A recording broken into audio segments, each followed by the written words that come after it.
CLAFI was started in 2009.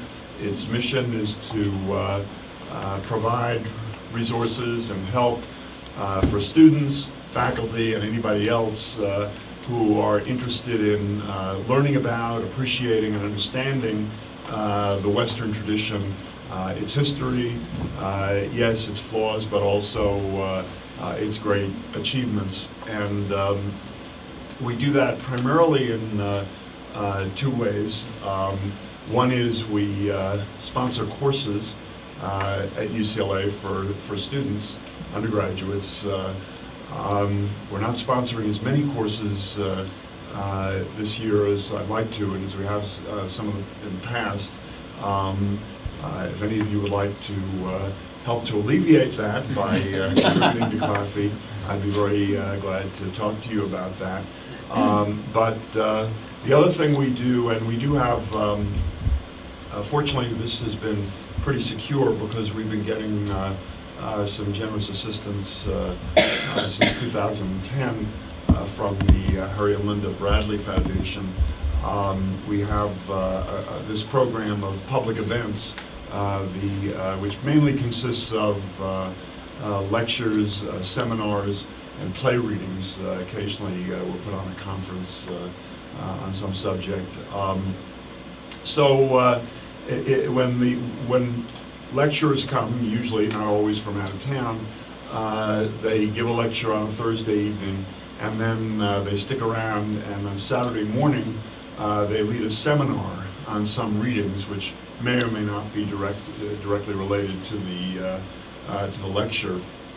So, for example, and I think some of you are signed up for this, Constance Walker will be leading a seminar this Saturday on the play Arcadia. It's a very good play by Tom Stoppard, possibly the leading playwright, certainly one of the leading playwrights in English, writing in English in the last 50 years or so. So we'll have that seminar, and then our play reading for the first half of 2019 is going to be Monday night, and it's going to be that same play, Arcadia. So even if you're not in the seminar, feel free to come and enjoy the play. It's a very good play, it's an interesting play, and it'll be right here in this room, 7:30 Monday night. All of these events are free and open to everybody, so bring your friends, whether they're connected to UCLA or not. The seminars do require advance enrollment, and the only reason for that is we need to keep them to a size so that we can have a real conversation. So if you want to, this term and other terms, if you want to get into a seminar, you need to write to me and enroll. And the seminars are getting more and more popular, so usually it's a good idea to write earlier rather than later. The events, other events coming up in this first half of 2019, we have the play reading on Monday. In 2 weeks from tonight, we will have a lecture on Mozart. I think it's going to be mostly on Don Giovanni. And the lecturer is somebody I haven't met, but I'm really looking forward to it, to him. Some of you may know him by name at least, and some experience with him. His name is Robert Greenberg. There's a company that some of you may know of. It's sometimes called the Teaching Company, and sometimes called the Great Courses. They've got courses on tape and video and audio on all kinds of subjects. They have a lot of them on classical music, and their superstar is Robert Greenberg. And I've been listening to a series of 48 lectures on classical music. I think he has over 100 courses, but this is sort of a general one on classical music. And I've just been enjoying these lectures so much that I thought I'd like to bring him down here and let you and me all together hear him. I think it'll be really good. He's down to earth, good sense of humor, but what I particularly like about him is that he has what I think is a rare ability to explain music in words to somebody like me who likes music but don't know anything about it. I couldn't tell you one key from another.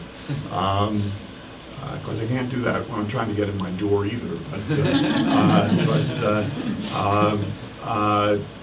So I think that you'll enjoy him, and you might want to come to that. His seminar is also going to be on aspects of certain parts of Don Giovanni. Then when we get into the end of the winter quarter and exams, we come back in April, and I think it's the first week in April, another lecture on Shakespeare. We had a very, very good lecture last term on Hamlet. This is going to be on Othello, a different lecturer. It's going to be Bill Harlan. Bill Harlan is somebody that my wife and I got to know in the years when we were going to Ashland, the Oregon Shakespeare Festival. They have a big lecture series there with lots of eminent Shakespeare scholars from around the country, and always my wife and I agreed there are two really good lecturers. I mean, there are a lot of good lecturers, but there are two that are just over the top, beyond, just outstanding. One of them is Barry Kraft, who was here last term, and the other is Bill Harlan, who will be here in April. So if you're interested in Shakespeare, you'd like to hear about Othello, Bill really knows the plays well. He too has a sense of humor, and he's very down to earth, but he knows the plays just backwards and forwards, and he's got just a very good analytical ability to see what's really going on with the characters, with the scenes, with the dialogue, and I think you'll enjoy him. And then our last, and his seminar is going to be on another Shakespeare play, Henry IV, Part 1, wonderful play. That's, if you know the character Falstaff, he's in 3 plays, but Henry IV, Part 1 is sort of his major play. It's just a great play. And then our last lecture is Joshua Mitchell, somebody I heard at a conference last summer, and I thought he seemed like a very thoughtful, interesting person, and seemed to have a good record as an academic, good scholarly record. So I asked him to come. His talk, he's a political theorist at Georgetown, and he's going to be lecturing on globalism. I think putting globalism into a context of some of the important ideas of political thought in early modern European or Western political thought.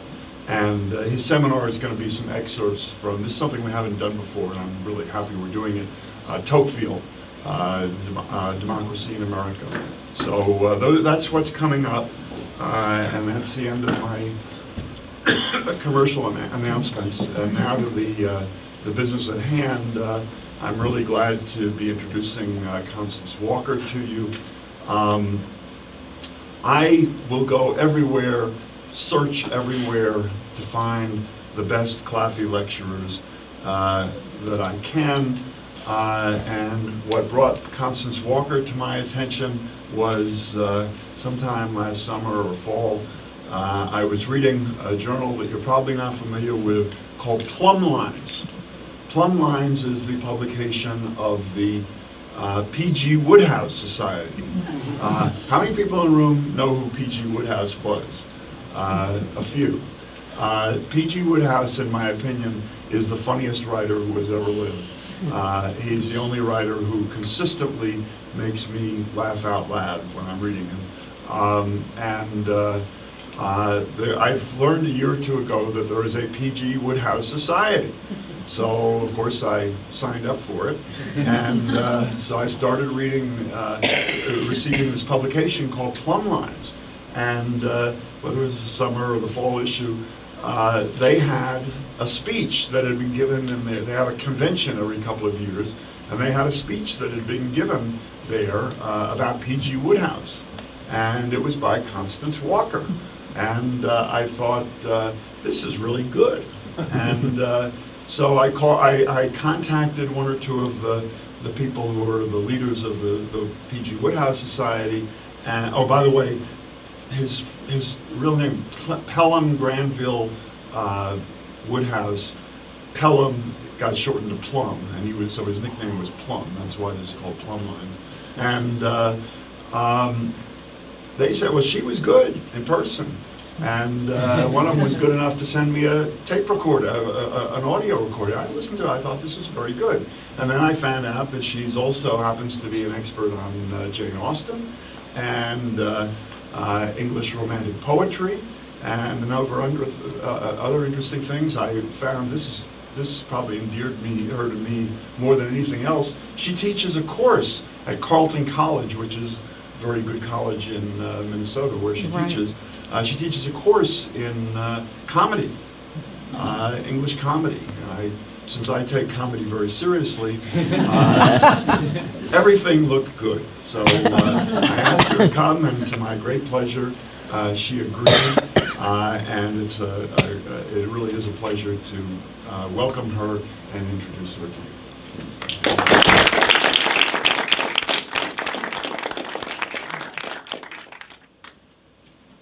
Thank you for that very kind introduction. I will try to live up to that billing. I am more grateful than I can say to have been rescued from the polar vortex, which is in Minnesota. Imagine. The high last week was -20. Wow. Yes, we canceled classes. You can get frostbite within like 5 minutes of being outside, so no. But even more than that, I am delighted and honored to be here to speak as part of your distinguished series. I was looking over the list of great writers and thinkers who've been the subjects of the CLAFI talks over the years, and I'm especially happy to be able to bring Jane Austen into the mix. My subject for tonight, obviously. She is one of those rare artists who is as popular as she is brilliant. And those two things don't always go together, as you probably know. You can think of examples of artists who are brilliant but not terribly popular and not at all brilliant. Right. But Austen is both. And she is, in fact, now so popular as to have become something of a real cultural phenomenon. As I'm sure you know, there are international Austen societies, including the Jane Austen Society of North America. I am a member in good standing. Is there anyone else? Any other jazz members here? Yes, all right. Have you been to the annual general conferences? Very good, very good. They're kind of amusing because there's this wonderful mix of academics and Janeites. And so I went to give a talk there, and I noticed people coming into the room with bonnets and reticules and tricorns. I hadn't been before, and it was really rather startling, but I'm totally used to it now. Anyway, there are also chances to dress up elsewhere.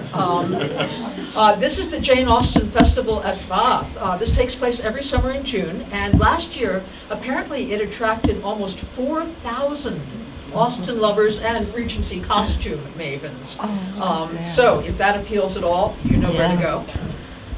There are online communities and listservs, the most famous one being the Republic of Pemberley, where you can go and explore and passionately debate her works.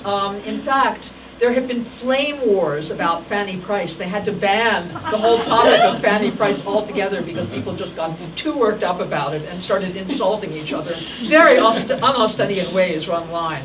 So there are countless films, TV, vlogs, stage adaptations and sequels, including the recent and very clever Lizzie Bennet diaries. Has anyone seen them? Yeah. They're wonderful, aren't they? I highly recommend them if you haven't seen them. About 4 minutes apiece, but there are 100 of them, just in case you're thinking of binging. Just be aware of the time restrictions there. It's on YouTube if you want to watch that. And very recently, Clueless the musical, which I have not seen personally, but Clueless the film is one of the best Austen adaptations ever. So again, I highly recommend that.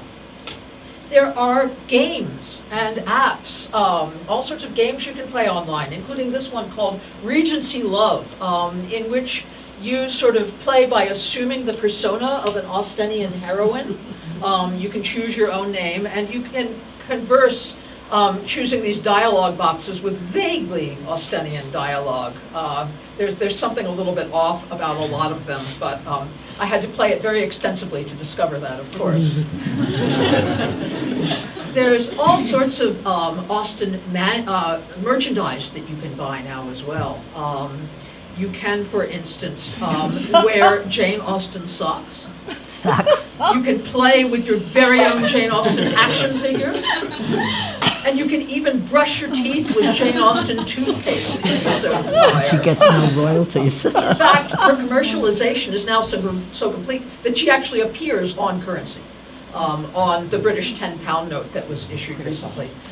There's a wonderful story about this. There's a bit of text that appears on the £10 note saying, "I declare, after all, there is no enjoyment like reading."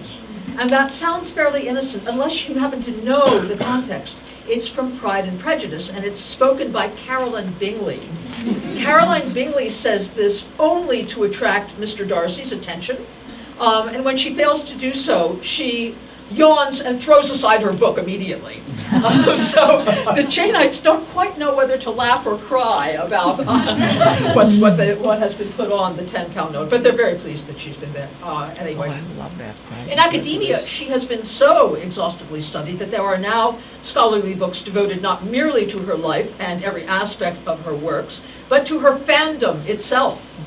So not just studying Austen, but studying the rise of interest in Austen. Along with that extraordinary popularity has come lasting critical acclaim. Literary critics and scholars continue to laud her as one of the great geniuses of British literature. Some would say the greatest novelist in the language, and some even say that she's better than Shakespeare. And this is from a piece in the Times of London from last December. So, an English woman writer who lived from 1775 to 1817 and achieved a modest amount of fame in her own lifetime. What continues to make her so beloved and esteemed centuries thereafter? There has been, as you know, a lot of speculation about the matter, especially over the past couple years, given the bicentenary of the publications of the bulk of her work. There have been recent BBC and Wall Street Journal articles exploring, quote, "Why is Jane Austen trending 200 years after her death?" and the secret of the Jane Austen industry. And some suggest that a longing for a kindler, gentler, more decorous and civil time fuels her appeal. Others say that, on the contrary, her popularity is based on her modern sensibility and contemporary pertinence, writing about such perpetually relevant matters as romance and dysfunctional families. However, as Professor John Mullen astutely points out, there are lots of novels about romance and dysfunctional families written by writers not nearly as famous as Austen. And what he argues is that it's not her subject matter so much as the stylistic brilliance of her writing that makes her unique, and claims, in fact, that she is the greatest writer of dialogue in the English language. I wholeheartedly agree with that, but I'd like to make a slightly different argument this evening as to why we continue to find her works so satisfying. Excuse me, I believe that's my phone. It's really embarrassing. How often does the speaker get interrupted? It's just a dramatic way of reminding people. I suppose. Yes, there you go. Sorry about that. That was my daughter. So, as you have deduced from my plot, the argument that I would like to make about Austen's genius has to do with her plot.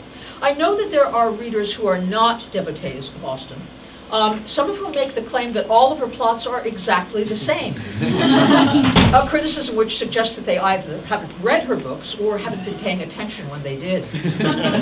And there are readers and even writers who argue that plots on the whole are relatively unimportant. For instance, there is the British novelist Faye Weldon, who has this to say on the matter: "Plots, I assure you, are nothing but pegs. They stand in a row in the writer's mind. You can use one or another for your purpose. It makes some difference, but not much which one it is." Well, on the other hand, we have Sir Walter Scott, who knew a thing or two about the art of fiction, as the author of the Waverley novels, for nearly a century, the most popular and widely read novels in all of Europe. Here he is on the importance of plot. This is from his essay on Mrs. Radcliffe in his Lives of the Novelists. "A plan of narrative, happily complicated and ingeniously resolved, continues to please after many readings, for, although the interest of eager curiosity is no more, it is supplied by the rational pleasure which admires the author's art and traces 1,000 minute passages which render the catastrophe probable, yet escape notice in the eagerness of a first perusal." Scott is using the word catastrophe there in the sense of a change which produces the conclusion or final event of a dramatic piece rather than catastrophe, sudden disaster. So what he's offering here is an explanation of the difference between the novels we casually pick up for airport or beach reading and the novels we keep and cherish, those that are endlessly rereadable. The Oxford philosopher Gilbert Ryle, who greatly admired Austen, when asked if he ever read novels, reportedly replied, "Yes, all 6, every year." And for Scott, it's a well-constructed plot that makes the difference between the readable and the rereadable. Even after you know that Darcy and Elizabeth will conquer their pride and prejudice through each other's help to find true love in Volume 3, for instance, the pleasures of subsequent rereadings, of noticing how skillfully and plausibly Austen unobtrusively paves their path forward towards that happy ending, are inexhaustible. Even after 50-odd readings of Pride and Prejudice, this is true. Now, Austen obviously wasn't born knowing what a Jane Austen novel looked like or how to write one. But she did start writing stories from a very early age. The first ones we have of Austen's are from when she was about 11 years old, for instance. And we know that she worked steadily on improving her craft all the way through her teens and 20s.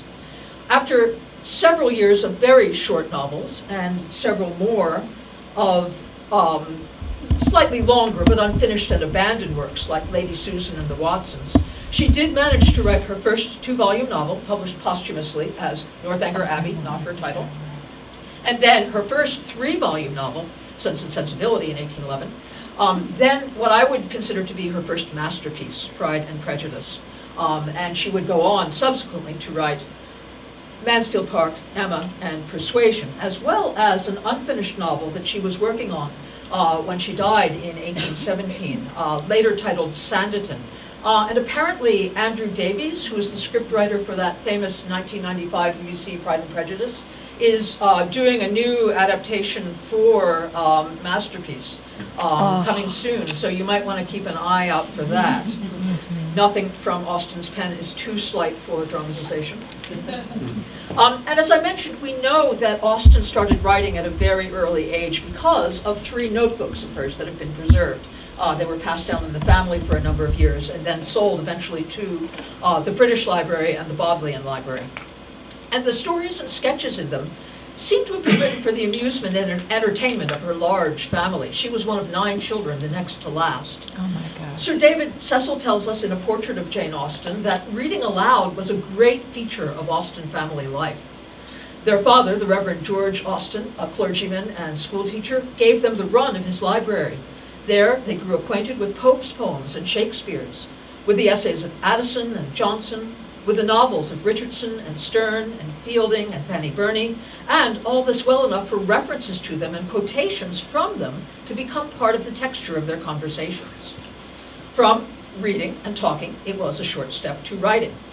And Austen's first stories are very short and very playful, with titles like Frederick and Elfrida, a Novel. And they come complete with florid dedications and divisions into chapters as if they were fully fledged published volumes instead of notebook pages. What's really striking about her juvenilia, though, is how thoroughly she parodies the mediocre and bad novels of her day. Even at age 11, she was clearly very well read and understood the mechanisms of fiction unbelievably well. She clearly has a field day mocking the silly conventions of contemporary perfect heroines who never set a foot wrong, or of their tremblingly alive sensibility and the wildly improbable coincidences by which their lazy creators shoehorn them into the inevitable marriage in Volume 3. So what she typically does in the first stories she writes is to exaggerate the sentimental silliness of characters and the highly unlikely plot twists of bad fiction in order to ridicule them. So in a short story called Edgar and Emma, Emma discovers that Edgar is not visiting her family along with the rest of the clan since he's away at college, and Austen ends the story like this. It was with difficulty that Emma could refrain from tears on hearing of the absence of Edgar. She remained, however, tolerably composed till the Wilmots were gone, when, having no check to the overflowings of her grief, she gave free vent to them, and retiring to her own room, continued in tears the remainder of her life. The end. So by pushing sensibility to its extreme, she eviscerates its breathless portrayal in the sentimental novels of the day. And since heroines must be married at the end of novels and comedies, Austen mocks the frequently lame devices used to engineer happy endings by just getting rid of them altogether. For instance, here is the ending of her very short play, The Visit. And in this play, characters are sitting down to dinner, and then with no preamble whatsoever, they just turn to each other over the dinner table and cut to the chase. Even with a woman several centuries ahead of her time proposing to a man. So, thus, Lord Fitzgerald. And now, my amiable Sophia, condescend to marry me. He takes her hand and leads her to the front. Stanley. Oh, Chloe, could I but hope you would make me blessed. Chloe. I will. They advance. Miss Fitzgerald. Since you, Willoughby, are the only one left, I cannot refuse your earnest solicitations. There is my hand. Lady H. And may you all be happy. The end. So that was probably written for and staged by the Austen clan, who frequently put on plays in their dining room and barn. So, in the second and third of the notebooks, which she wrote between the ages of 13 and 16, Austen began to write longer and more realistic stories about courtship. Stories less dependent on punchlines and parody for their effect, though very much still in the comic tradition. And I think she recognized quite early on that her gift was for comedy. She writes to a correspondent in a letter of 1816, who suggests that she try her hand at historical romance. Quote, I could no more write a romance than an epic poem. I could not sit seriously down to write a serious romance under any other motive than to save my life. And if it were indispensable for me to keep it up and never relax into laughing at myself and other people, I am sure I should be hung before I'd finished the first chapter. Romantic comedy, on the other hand, was to prove far more fertile ground for her. And the last work in the three notebooks, Kitty, or the Bower, written in 1792, is her first story to feature a realistic comic heroine with recognizably Austenian qualities. Quote, her spirits were naturally good and not easily depressed, and she possessed such a fund of vivacity and good humor as could only be damped by some very serious vexation, along with what would become those recognizably Austenian virtues of patience under disappointment and consideration for others. And for the first time, the young Austen contrives the beginnings of a real plot, one which tests Kitty's powers of discernment and moral judgment when she meets the flighty Camilla Stanley and her charming wastrel of a brother, Edward. But after 30-some promising pages, Kitty is left unfinished. It's as if Austen couldn't quite see how to combine and sustain characters, theme, and story. Yet it marks a real turning point in her career. As Richard Simpson observed, Austen was a critic who developed herself into an artist. And that development was about to begin in earnest with Austen's growing understanding and mastery of plot. Now, I hope you'll forgive a slight detour at this point of some 2 millennia, because in 4th century BC Athens, there was someone else who was also thinking hard about what made for effective plots. Aristotle, who was interested in how everything worked, from rhetoric to natural philosophy to metaphysics to ethics, turned his attention to drama in the Poetics, which was written approximately 335 BCE, the first extant treatise on literary criticism. Now, he basically saw that there were works of art that we can pretty much agree are more satisfying and better than others. There's a certain concurrence that Oedipus the King is one of the great tragedies, for instance. And what he wanted to do was to explore if there were elements in common to the most powerful plays that made that so.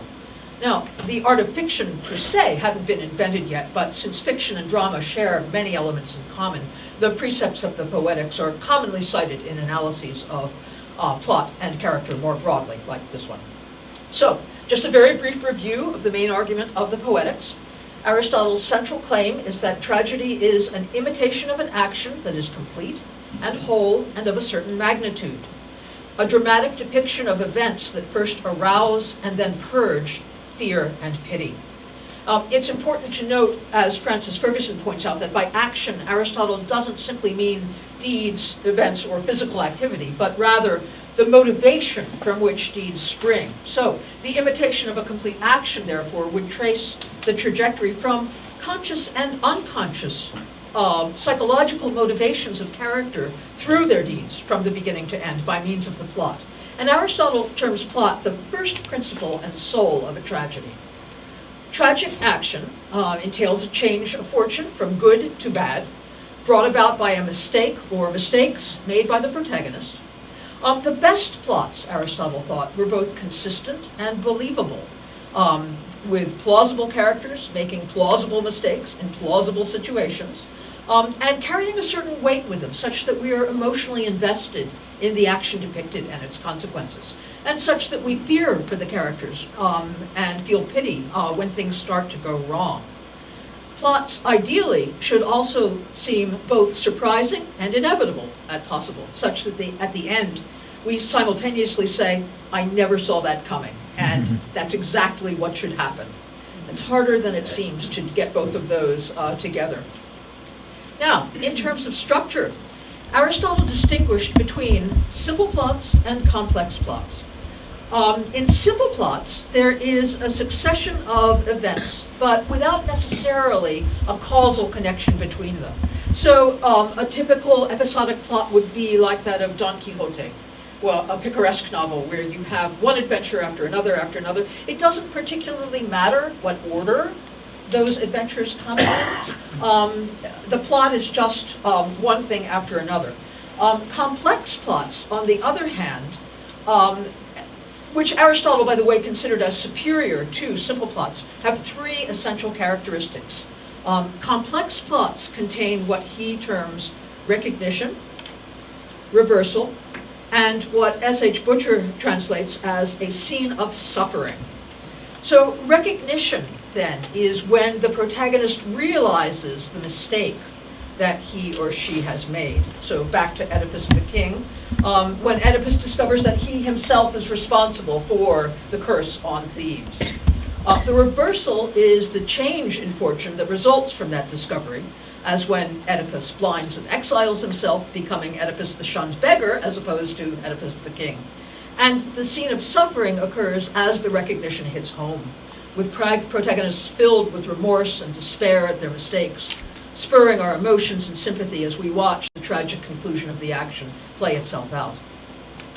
Now, somewhat unfortunately for our purposes, part 2 of the Poetics, the section where Aristotle actually dealt with comedy, has been missing for centuries. But we can extrapolate from his remarks on tragedy and apply basically the same criteria in thinking about what makes for the most satisfying comic plots. Comedies, too, it can be argued, are more profoundly moving and ultimately joyful when they include recognition, reversal, and suffering. Now, comedies without recognition and reversal can certainly be funny. We laugh at characters who never recognize their own flaws, like G Wodehouse's Bertie Wooster. And at characters who never manage to reverse their path towards mayhem, like the hapless Mr. Bean. But for comedy that's more deeply satisfying emotionally, just as in tragedy, it's the characters who get their mistakes and atone for them that we both laugh at and care about. Crucially, in comedy, unlike in tragedy, after that recognition, there's a chance to put things right and create a reversal that actually goes from bad fortune to good fortune, a happy ending. What makes tragedy so wrenching is that while the characters recognize their mistakes, they can't fix them. Whereas comic endings are made all the happier because they can and do. Now, we don't know for sure whether there was a copy of the Poetics in the Austen family library at Steventon, but it would certainly be convenient if so. Nor do we, unfortunately, have a letter from Austen saying something like, Cassandra read aloud from the Poetics after supper. Exceedingly sound and useful precepts. Must revise Sense and Sensibility accordingly. But it is theoretically possible. The Reverend George Austen, her father, started a boarding school at Steventon Rectory in 1792, where he taught Latin and Greek. He had an extensive library for the time for a country parson of anywhere from 300 to 500 books, depending on the account. And we know that the first English translation of the Poetics was published in 1705. It was a translation of a French translation by André Dacier from 1692, which was reprinted by your very own William Andrews Clark Library in 1959. Whether or not she actually read Aristotle, though, Jane Austen clearly came to understand the principles of the complex plot that he delineated. And she went on to construct several of the most brilliant examples of them in literary history. Both of her first two completed novels, Northanger Abbey and Sense and Sensibility, begin to include these criteria of the complex plot. Their characters and stories are plausible and consistent, and to some extent they feature mistakes that trigger recognition, reversal, and suffering. I'll try not to include spoilers here in case the pleasure of reading these for the first time still lies before you, but just a few general remarks. While Catherine Morland, the heroine of Northanger Abbey, comes to be deeply ashamed of her tendency to conflate Gothic novels and life, her mistakes don't really have any repercussions at all in terms of the plot. And while one of the sisters in Sense and Sensibility does undergo considerable suffering, as well as subsequent recognition and reversal, many readers have found her fate to be somewhat less than an emotionally satisfying ending. So I would argue that the single most important thing that Austen learned as a young novelist writing these two books, not getting it quite right, was the interdependence of character and plot. Plots that arise seemingly naturally from the personalities and circumstances of characters acting in those plausible and believable ways. So that means no long-lost relatives appearing at the last minute to save the day, no sudden convenient deaths of main characters, a la Downton Abbey, no winning of lotteries, no deus ex machina to tie up the frying ends of a narrative. The kind of plot that Austen strove to write depended not just on simple external obstacles, those featured in most episodic plots, poverty, tyrannical parents, fickle lovers, but on mistakes made by characters arising from internal obstacles, mistakes that needed to be fixed and obstacles that needed to be overcome in order for them to deserve their happy endings. In other words, comedies that were more like tragedies in terms of their emotional effect and power. I would like to explore in some detail, if you don't mind, Austen's understanding of the complex plot by means of Pride and Prejudice, which is Austen's favorite novel. How many people would consider Pride and Prejudice to be their favorite? Okay, all right. We'll take a survey about the other ones later. This is a book that my colleague, Austen scholar Owen Jenkins, has called, quote, one of the most remarkable feats of intelligence and artistic skill we have in our civilization. It is in Pride and Prejudice that Austen first contrived a plot that holistically featured recognition, reversal, and suffering, one that organically grew out of characters' personalities and strengths and weaknesses, and one that provides profound emotional satisfaction for characters and readers alike. I have put it in the form of an equation for you here. Elizabeth plus Darcy plus recognition plus reversal. Now, Elizabeth Bennet has been called one of the most intelligent female characters in British literature, and she's also most people's favorite Austen heroine. Why do we love her? She's clever, she's spirited, she's witty, she's loyal, she's courageous. One of her most attractive traits, one she shares with her creator, is her, quote, lively, playful disposition, which delighted in anything ridiculous. We know that Austen herself was charmed by Elizabeth. Quote, I must confess that I think her as delightful a creature as ever appeared in print, and how I shall be able to tolerate those who do not like her, at least, I do not know. But delightful though she is, as quick-witted and intelligent as she is, Elizabeth Bennet is proud, she is prejudiced, and she makes mistake after mistake through the first half of the novel, just as Aristotle suggests a protagonist should, in order to drive the plot. You wouldn't necessarily know this from watching the Keira Knightley version of Pride and Prejudice, on the other hand. It's really sort of Bronte-ized rather than made into a proper Austen comedy. But there's a great deal of fun to be had watching how wrong the clever Elizabeth turns out to be time after time. She's wrong about her friend Charlotte, who says, quote, happiness in marriage is entirely a matter of chance. If the dispositions of the parties are ever so well known to each other, it does not advance their felicity in the least. It is better to know as little as possible of the defects of the person with whom you're to spend your life. Elizabeth replies, you make me laugh, Charlotte, but it is not sound. You know it is not sound, and that you would never act in this way yourself. She's wrong. Charlotte accepts Mr. Collins after a day and a half of courtship in chapter 22. She's wrong about Mr. Wickham. She's eager to believe his unsubstantiated tales of woe about his mistreatment at the hands of Mr. Darcy. She's wrong about Mr. Darcy. She's prejudiced against him because he hurts her pride the first time they meet, where she overhears him describing her as tolerable but not handsome enough to tempt me as a dance partner. Later at Netherfield, when she notices him staring at her, quote, she could only imagine that she drew his notice because there was something about her more wrong and reprehensible than in any other person present. Whereas Austen tells us right after that on the very same page, quote, Darcy had never been so bewitched by any woman as he was by her. Later still, when he comes so frequently to call, she's at a loss to know why. It's prosaic Charlotte, now married to the pompous Mr. Collins, who sees the truth. He must be in love with you, Eliza, she shrewdly observes. And above all, Elizabeth is wrong about herself, imagining that she dislikes Mr. Darcy without noticing how frequently he comes into her mind. It's a measure of Austen's developing skill as a novelist that she can reveal to her readers what her heroine doesn't yet know about herself.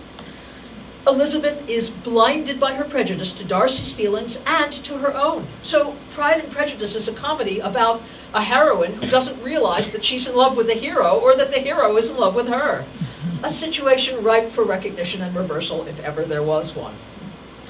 While tragedy normally moves through the downfall to the isolation and death of the protagonist, comedy moves in the opposite way. Critic Northrop Frye, in his essay, The Argument of Comedy, notes that comic resolutions feature union in the form of social reintegration and rejuvenation. Or as Byron put it more succinctly and humorously in Don Juan, all tragedies are finished by a death, all comedies are ended by a marriage. This is particularly true of romantic comedies, which, unlike tragedies, move towards union, new life, and good fortune, usually with some celebratory singing and dancing at the end.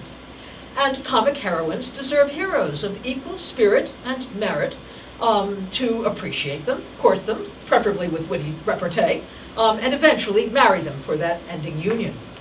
But in Pride and Prejudice, Austen recognizes and fully exploits the potential of having the hero of the story make his fair share of mistakes too. So Darcy makes the mistake of trying to break up the romance of Elizabeth's sister Jane and his friend Bingley, unaware at the time that Jane truly loves Bingley, and not wanting Bingley to be saddled with such lowly in-laws as the Bennet family. He also offends Elizabeth by his haughty demeanor and mistakenly assumes that she's expecting his addresses throughout the first half of the novel. But it is in Mr. Darcy that Austen creates a hero worthy of her heroine, one who too must overcome flaws and mistakes of his own, subduing his haughty demeanor and pride to ardent and selfless love. In fact, his and Elizabeth's parallel paths of self-discovery suggest structurally, as well as thematically, how right they are for each other, and they double our emotional investment in their union. Now, Frye's emphasis on social integration in comedy stems from the fact that comedies traditionally present their protagonists in the midst of a social milieu, a world of social conventions and norms. With the scope available to her as a novelist more expansive than that of a dramatist, Austen not only creates distinctive, believable, humorous minor characters as comic foils, but also puts them actively to work in her plot. Mr. and Mrs. Bennet are hilariously, memorably bad parents. All Mrs. Bennet wants is to get her daughters married, but she goes about it in ways that are totally counterproductive. All Mr. Bennet wants is to be left in peace in his library, where he utters many of the book's funniest lines, but both unwittingly do their best to subvert their daughter's prospects, and they almost succeed. And all five of the sisters are carefully characterized individuals, not only kind-hearted Jane and lively Lizzie, the protagonists, but also pedantic Mary, whining Kitty, and brazen Lydia, all of whom have important roles to play. It's difficult to imagine the book, in fact, without the other vividly memorable minor characters, the obsequious Mr. Collins, the arrogant Lady Catherine de Bourgh, who along with the Lucases, the Gardiners, the Bingleys, Colonel Fitzwilliam, Wickham, and Georgiana are all distinctive and all necessary to the obstacles, twists and turns, and resolutions of the plot. What Austen accomplished in Pride and Prejudice for the first time then was a seamless economic integration of major characters, minor characters, and plot. But it is, after all, the main characters who drive the action, and if we accept the premise of the Poetics, that happens primarily through their mistakes. In fact, the turning point of the book happens when Elizabeth's and Darcy's mistakes converge. After Mr. Collins makes arguably the worst proposal of marriage in the history of English literature in Volume 1, Darcy follows up with another one, almost equally insulting and inept, in Volume 2. It's almost a seminar in how not to propose. And Elizabeth replies, "You are the last man in the world whom I could ever be prevailed on to marry." He makes the mistake of alienating the woman he loves. She makes the mistake of turning down the man who several chapters later she comes to realize is perfect for her, after she thinks she's lost him forever. Quote, "She began now to comprehend that he was exactly the man who, in disposition and talents, would most suit her.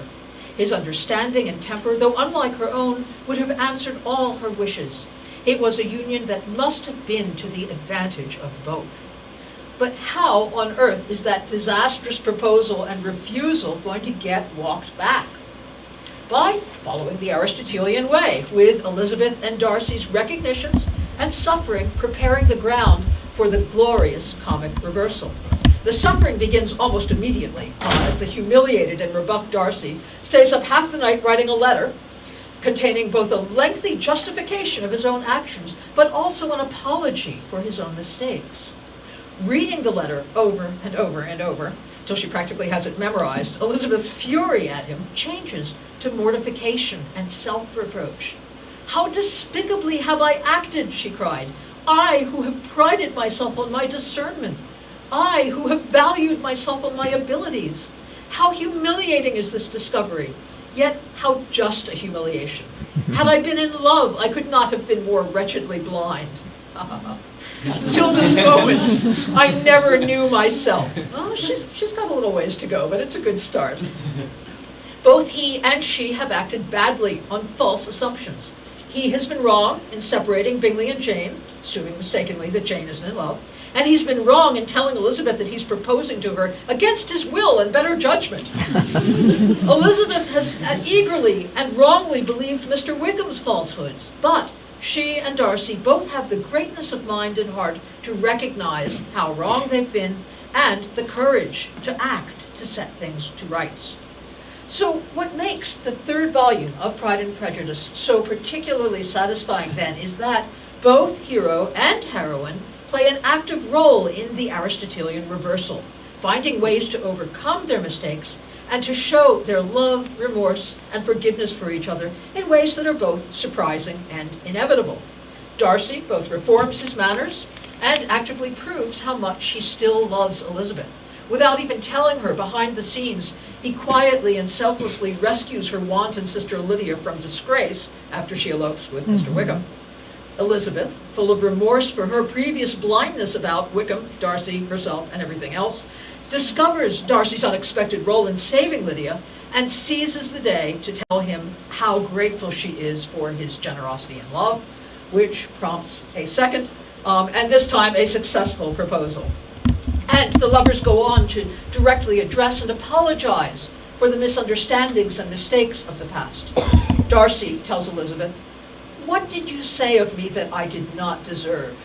For though your accusations were ill-founded, founded on mistaken premises, my behavior to you at the time had merited the severest reproach. Dearest, loveliest Elizabeth, what do I not owe you? You taught me a lesson, hard indeed at first, but most advantageous." Amusingly, it's their very flaws and mistakes that have led to their active reform of themselves and each other. Austen has learned that great comedy, even as it criticizes our flaws and mistakes, offers them up to us as the very basis for the happy endings of enlightenment and redemption, substituting joy in place of tragedies, pity, and fear. And she believes that loving and being loved in turn is the greatest happiness that we as human beings can hope for. as well as the greatest source of comedy because the stakes are so high. But what also marks her understanding of the complex plot is how all of the minor characters also have roles to play in bringing about the comic reversal of the ending, even those who are working most actively to prevent it. Thus, those who may at first seem to be insuperable threats to the lover's happiness actually turn out to be blessings in disguise. The Gardners cut short their vacation and take Elizabeth to Derbyshire rather than to Cumbria, where she'd hoped to go and tour the Lake District. So, what is initially a disappointment actually allows for that most pivotal scene, the most awkward imaginable reunion with Mr. Darcy at Pemberley, and for Colin Firth's career-defining wet shirt scene. And the fools of the book contribute almost as much as Elizabeth and Darcy do to their eventual union. Mr. and Mrs. Bennet foolishly allow the even more foolish Lydia to run off to Brighton after the soldiers. Things look bleak, and it seems as if her disgraceful elopement is going to permanently ruin any prospects of marriage for all of the Bennet sisters, as Mr. Collins takes care to inform them. For who, as Lady Catherine herself condescendingly says, will connect themselves with such a family? But the elopement, as we saw, actually gives Darcy the opportunity to play the White Knight and save the day. And even the haughty Lady Catherine turns out to be a blessing in disguise. Her attempts to bully Elizabeth out of a possible engagement with Darcy actually emboldens him to propose to her again when he hears about it. As Mr. Bennet advises Mr. Collins, "Dear sir, I must trouble you once more for congratulations. Elizabeth will soon be the wife of Mr. Darcy. Console Lady Catherine as well as you can. But if I were you, I would stand by the nephew. He has more to give. Yours sincerely," and etc. And while we laughed at the multiple ironies of the first and most famous sentence of the book, it is a truth universally acknowledged that a single man in possession of good fortune must be in want of a wife. By the end, Mrs. Bennet's credo has proven to be even more accurate than she herself suspected. So, the early part of Austen's career then, up through Pride and Prejudice, presents us with evidence that whether or not she actually read the Poetics, she was well aware of the principles that Aristotle had set forth with regard to the most satisfying plots, as she experimented with how to write the most satisfying romantic comic fiction.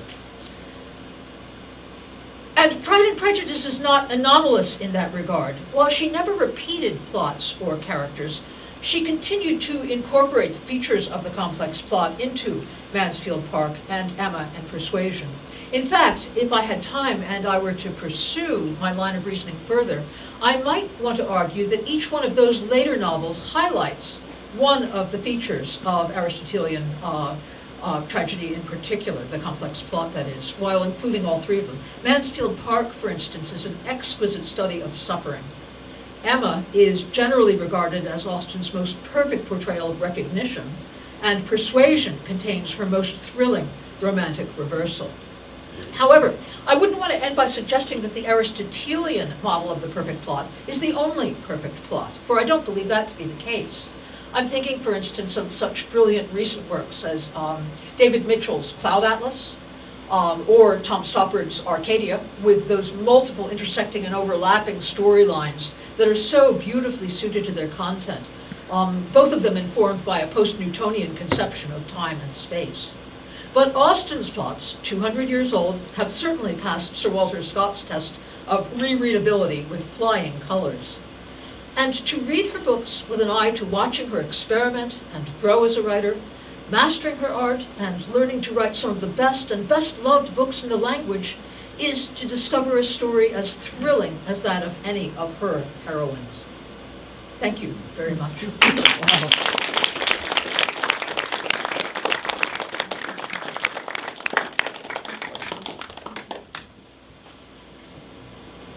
Yes. You have convinced me that the tragedy of completing a reading of one of these novels and a sense of bereavement at the conclusion can only be cured by turning around and starting all over again with at least one other wife. Aristotle actually thought that tragedy was or comedy was incomplete. Tragedy was incomplete comedy. That after the tragic ending, there is this sort of renewal that takes place. So they go in a cycle. Yeah, I think that's right. Yes? Why do you think that Jane Austen only writes comedies? Like everything does end in a marriage. Why didn't she write a tragedy? I don't know if anyone could know that, but I just always wondered that. Yeah, I don't think she addresses that explicitly anywhere in her letters. Again, there's no letter out there saying why, but I think the closest we come is that letter that I quoted where she says, you know, I can't do that. You know, I can't write seriously to save my life. I just end up laughing. So I think she knew that that was not the way that she was, you know, that was best suited to her particular talents and inclinations. Uncontainable vivacity.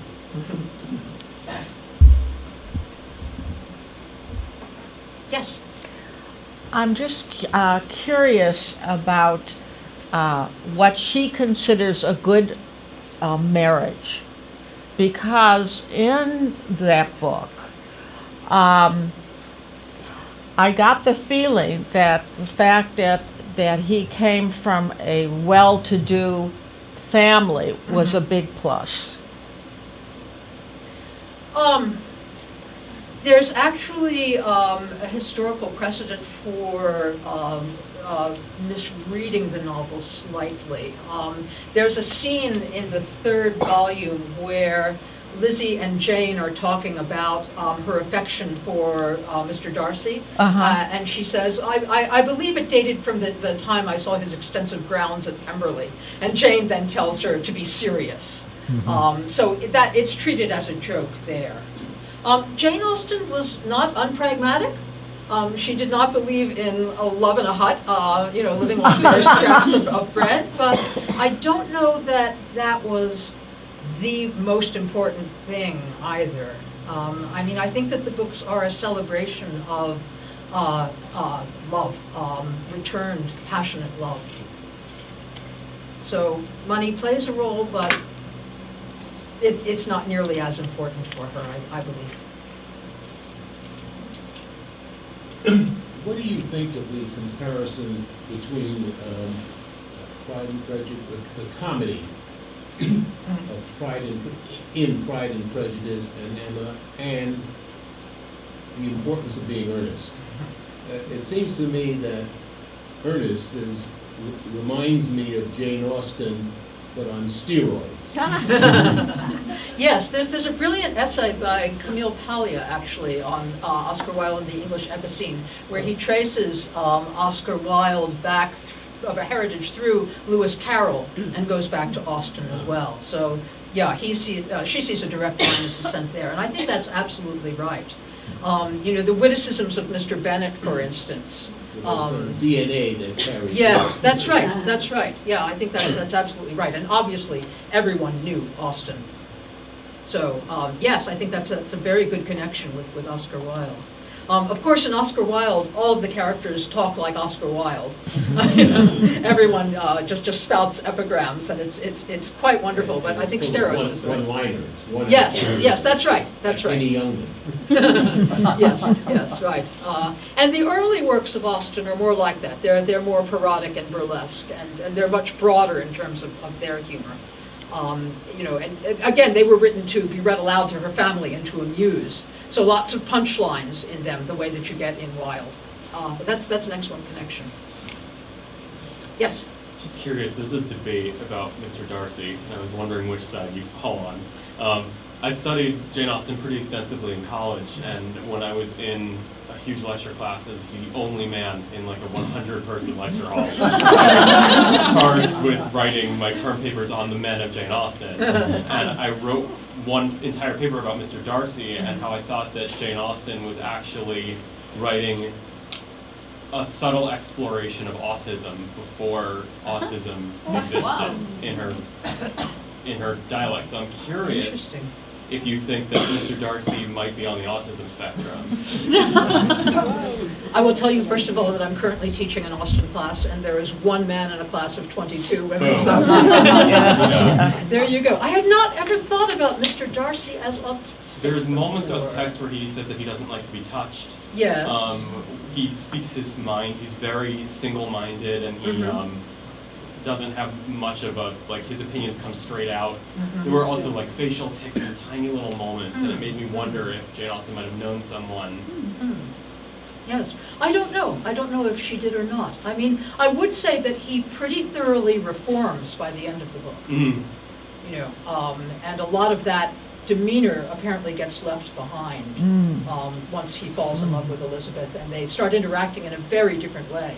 And I think one of the really satisfying things about Pride and Prejudice that isn't so much there in the earlier books is that she knows we want that to see them interacting. You know, we want those scenes of what were you thinking when you did X, and when did you first fall in love with me and why? That sort of thing that really endears those characters to us. And we do get more of that from Mr. Darcy. I mean, he does seem to open up emotionally at the end of a book in the way that we haven't seen before. Sure. So I think, again, it goes back to my point of how I think Austen constructs this so that they actually make each other better.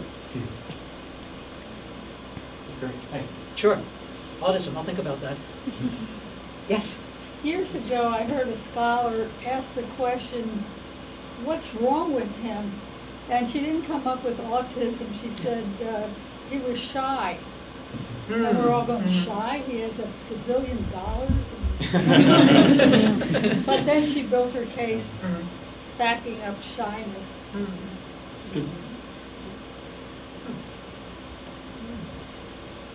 Yes? I don't know how much you know the work of Elizabeth Gaskell, but she did, you know, North and North South. and South, yes. Right? And to me, that's Austen meets Dickens in a kind of fun way. And I was just wondering, among my friends, I mean, I haven't read her, I've just seen the films. The film of North and South? I've read a lot of Austen, but Right. many Gaskell films, I've never read the books. I'm just wondering if you have any insight as to why Jane Austen's more popular than Why she's more popular? why Jane Austen is more popular than Elizabeth Gaskell. If I'm remembering North and South, it is very much situated in a particular socioeconomic strata and a particular time, and there are issues that link it perhaps more specifically to the England of that particular moment. And I think that while there certainly is a lot of historical context in Austen, in Pride and Prejudice even, you've got soldiers being garroted around here and there. Why? Because of the Napoleonic War. But I don't think it predominates in a way. I think it's easier to come to Austen perhaps without the kind of background that Gaskell quite, legitimately wants to explore in that book. I think she's doing something slightly different than what Austen is doing. And I think she's not so much concerned with comedy per se as Austen is, if that makes sense. I mean, there's more thematic material there that she wants to work in that has to do, again, with what's going on politically in England at that time.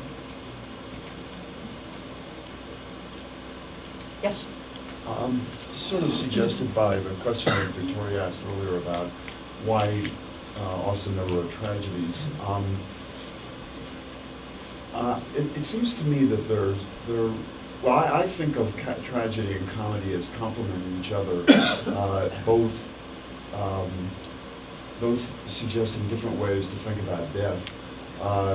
Because in tragedy, the focus is on the individual as an individual, and therefore when he dies, that is the end. Tragedy, I think, is very unchristian in that sense. Everything focuses and it's over. Whereas comedy is very social. And it seems to me that it's not a coincidence or a convention only that romantic comedies end in marriage, because what the marriage at the end does is to remind us of the continuing nature of society. Individuals die, but society goes on, and so the marriage is the evocation of the birth cycle, and sort of death, when you think of it, is simply a stage in the cycle. Yes. And so, for example, and I thought what you said about the minor characters is very good, and I think you're very persuasive that what contributes to the perfection of the plot is all those minor characters playing the roles in the plot that they do. But I think they also serve another purpose, which is to embed these novels in the society, in the community, which I think is essential and intrinsic to comedy, at least this kind of comedy. So that, now, does that mean that she couldn't have, if she had lived longer, written a tragedy? I don't know. I think other than Shakespeare, it's hard to think of anybody who wrote really great tragedies and really great comedies. But I do think that her interests were social, and her interests were of people in a community. And it seems to me, therefore, that leads her to comedy and not to tragedy. Yes, yes, and it's very much, the subject of courtship that does that as well. The importance of courtship at the time, of course, what options did women have? You couldn't go to university, you couldn't vote, you couldn't own property. What could you do with your life? And so as not to be a burden on your parents, the way that Charlotte Lucas, for instance, decides that Mr. Collins is a better option. But I think that what Austen does in Pride and Prejudice, as you say, is to situate the love, the developing love between Elizabeth and Mr. Darcy, comparing it and contrasting it with the other couples that form, so that social background of the novel shows us just how right they are for each other and how triumphant their finding each other is. Jane and Bingley, that works. They deserve each other. Both of them are kind-hearted and good people and never see anything wrong. They belong together.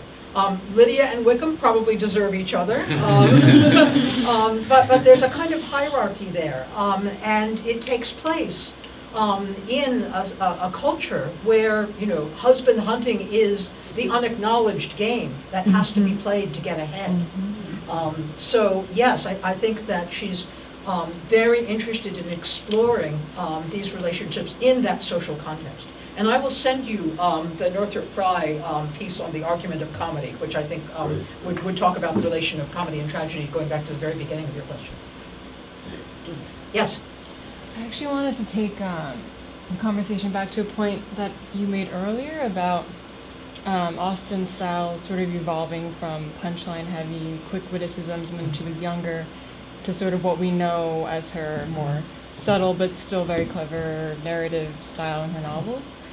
Do you think... Could you repeat the question after she finishes? Sure. Okay, I can repeat it now.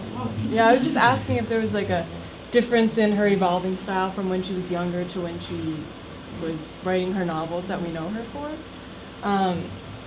Do you think if she was writing those pieces early on more to be read aloud to her family, that she maybe understood performance differently than how one had to write a novel that someone would just consume reading silently? Or was that even how people, like, were these novels, would they have been read just in solidarity or solitary?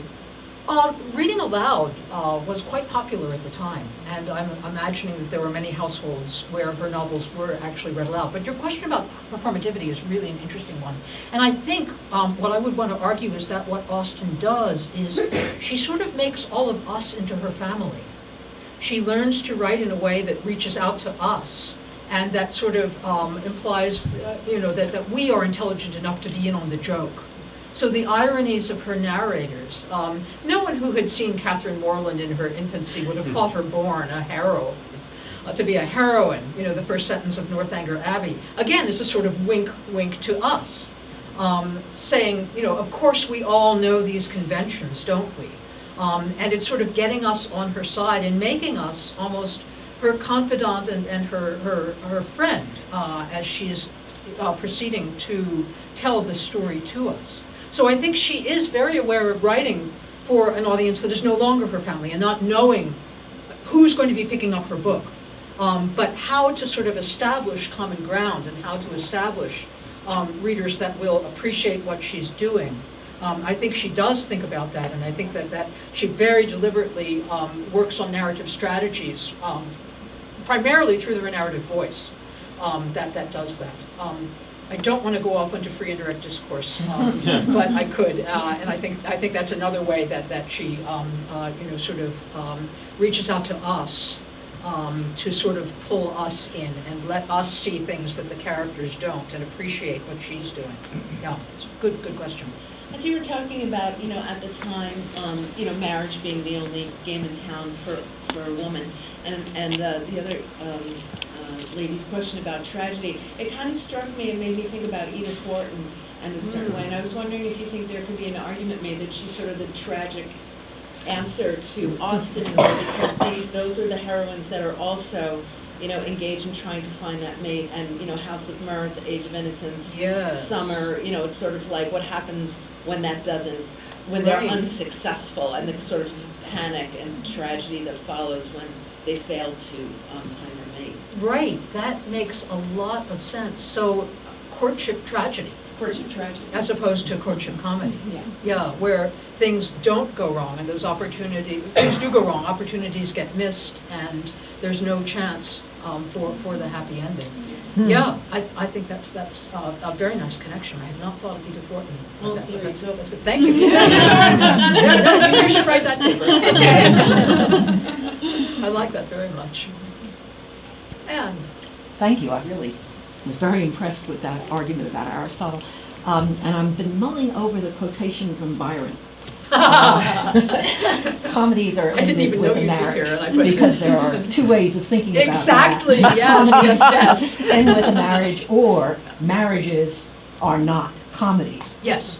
And so once people are happy, comedy ends, happiness ends. Yep. And I've always been puzzled. I mean, where in Jane Austen do you find portraits of successful marriages delivered in some depth? As opposed to something like the Gardeners. in As Pride and opposed to the Prejudice. Gardeners. I Right, mean, right. kind of, yes, they're Yeah. nice, but we don't see enough of them to know what's going on. in the Exactly, marriage. yes.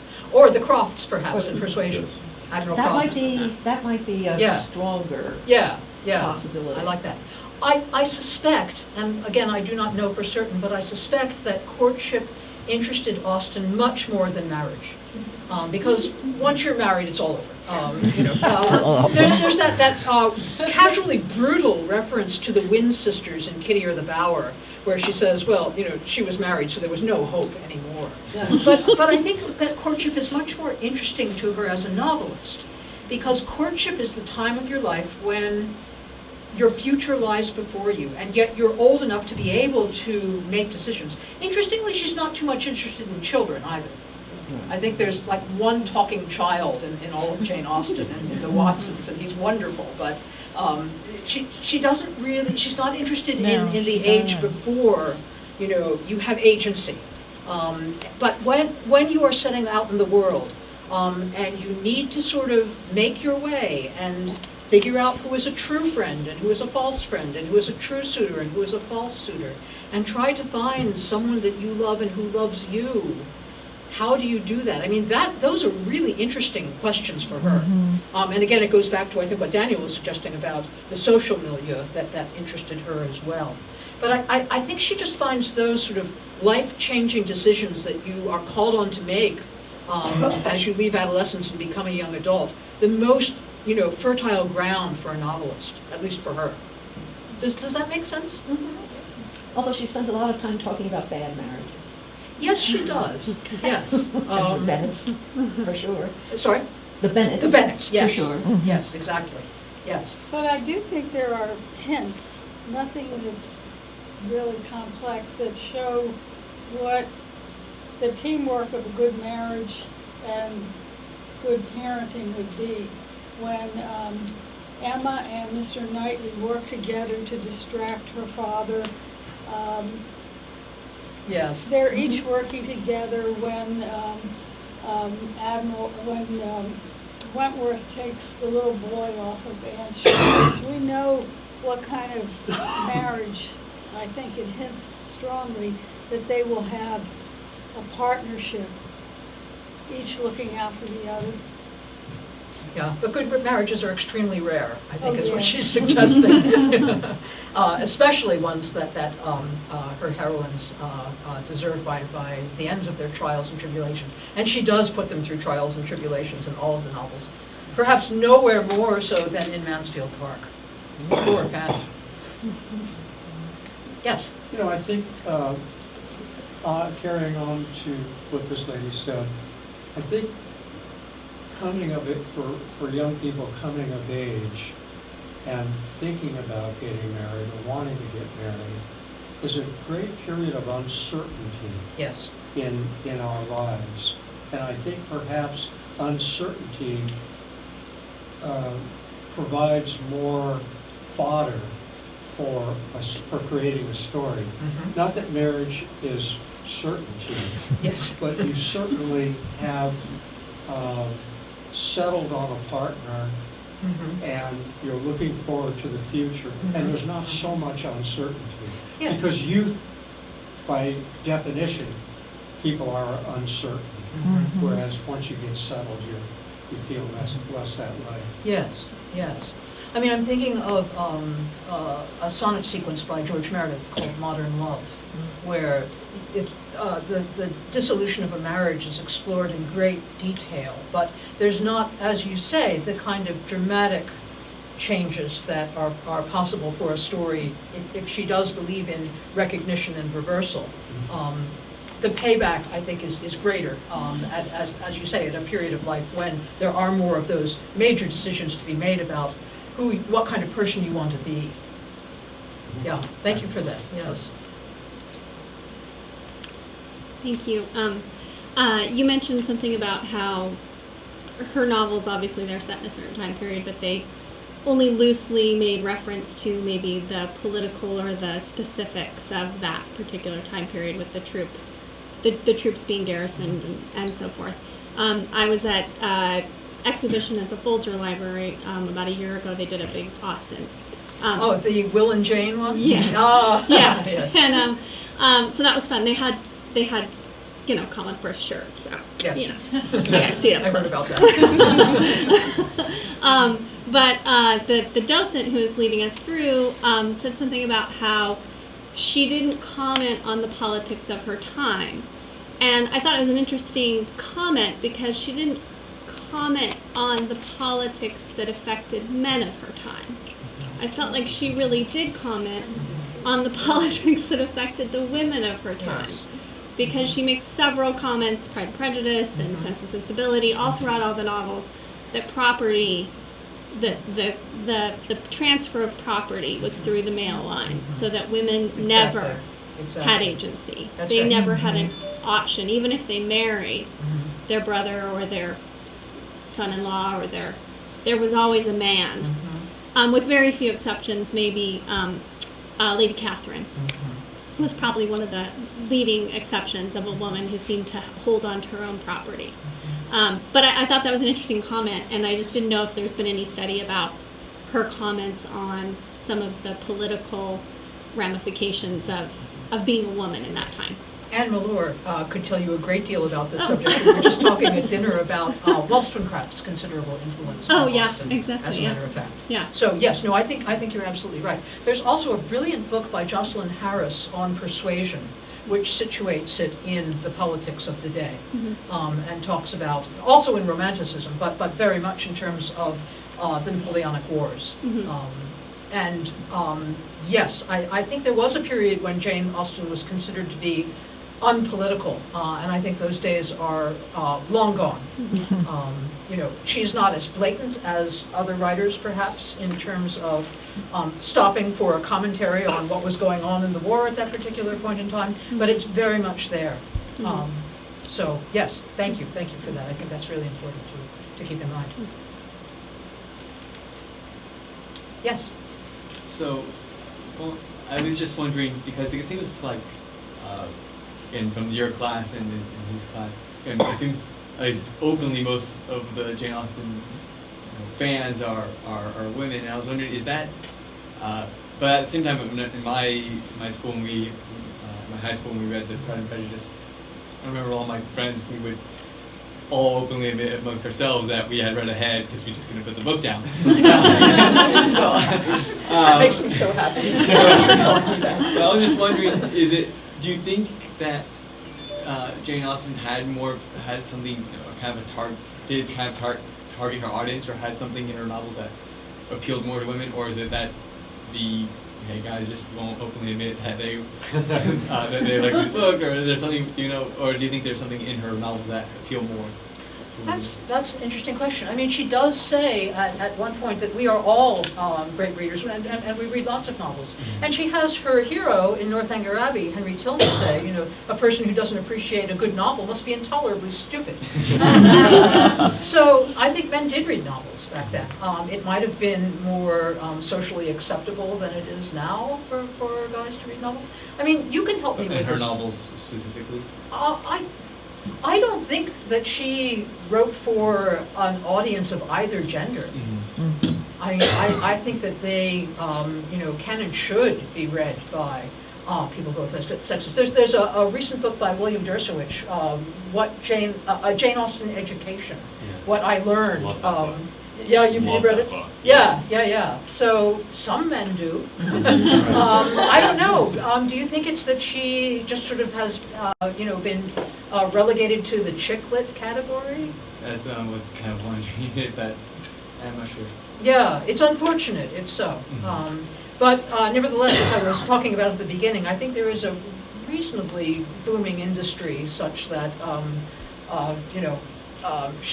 people will continue to read her. But I do wish that the gender balance was a little less extreme, I do have to say. Yes? Different line of questioning. You had me wondering from the start because you it's about the effect of classical influence in the flowering of Western culture. So you described it like the machinery of tragedy and comedy is presented and analyzed by Aristotle. Yes. And then you showed how well that meshed with your interpretation of Austen's writing. Now, do you think that the father Austen had a library? He did. Maybe had that in there. Possibly. But maybe not. Do you think that there is a direct lineage there, or is there something inherent in the nature of this kind of storytelling that will bring out the same machine? So was Aristotle influencing the way Western literature developed as in Austen, or did it develop more or less independently and it happened, it's so natural that anyone could do it? Given the history of the translation of the Poetics, I would suspect the latter rather than the former. For instance, the Poetics were not translated into English such that Shakespeare would have had access to them. However, Shakespeare certainly knew the plays of Plautus, and he certainly knew classical comedy, and was constructing his comedies on those classical models. And Austen certainly knew Shakespeare. I think Much Ado About Nothing has a lot to do with Pride and Prejudice, and I could have talked about that, but chose not to. But Beatrice and Benedict, for instance, and the merry war of words between them surely is influencing what is going on in Pride and Prejudice.